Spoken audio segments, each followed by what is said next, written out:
mahasiswi dari STIKIN, Profesi Nurse. Di sini saya akan melakukan promosi kesehatan tentang KB. Saya akan menjelaskan promosi kesehatan tentang keluarga berencana ya, Bi ya, atau KB. Sebelumnya Ibu udah paham belum KB itu apa? Belum. Oh, belum ya, Ria. Baik, sekarang saya akan menjelaskan secara rinci tentang KB ya, Bi ya. Yang pertama itu, KB tersendiri itu adalah salah satu usaha untuk membantu keluarga termasuk individu merencanakan kehidupan berkeluarga dengan baik sehingga dapat mencapai keluarga berkualitas. Nah, tujuan dari program KB ini yang pertama yaitu meningkatkan kesejahteraan ibu dan anak dalam mewujudkan keluarga kecil yang bahagia, sejahtera, yang menjadi dasar terwujudnya masyarakat yang sejahtera ya, Bu ya.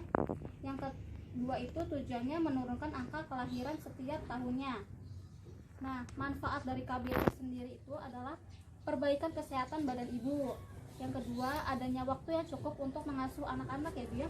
Terus beristirahat dan menikmati waktu luang serta melakukan kegiatan-kegiatan lain.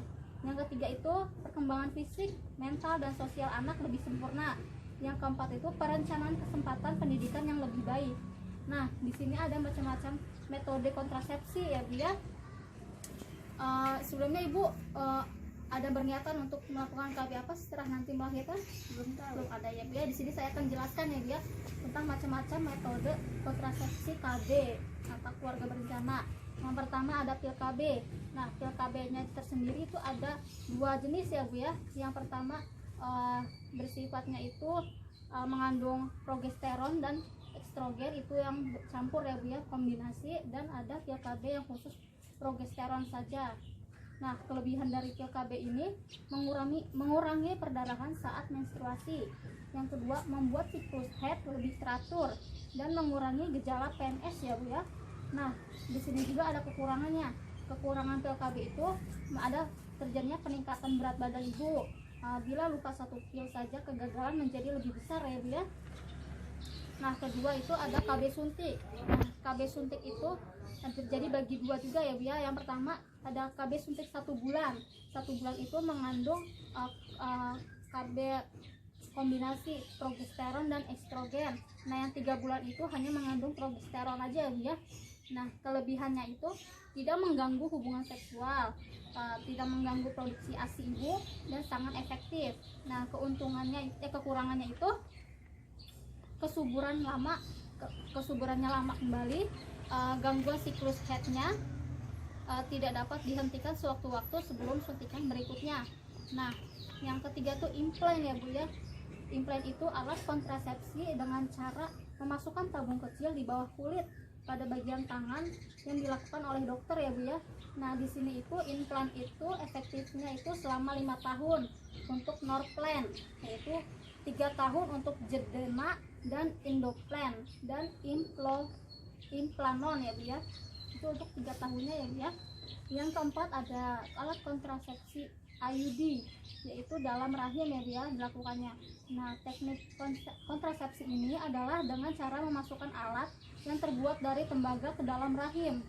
Nah, cara kerjanya itu dengan menimbulkan reaksi keradangan lokal dalam endometrium kavum uteri sehingga menghambat terjadinya penempelan sel telur yang telah dibuahi di dinding rahim ya, Bu ya. Nah, IUD ini diduga juga menghambat mortalitas tuba sehingga memaksa sperma berenang melawan arus.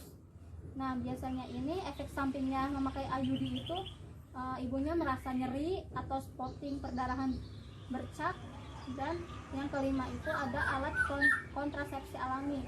Nah, alat kontrasepsi alami ini biasanya menggunakan perhitungan masa subur ya, Bu ya, masa subur wanita itu, dan menghindari berhubungan seks pada masa subur tersebut.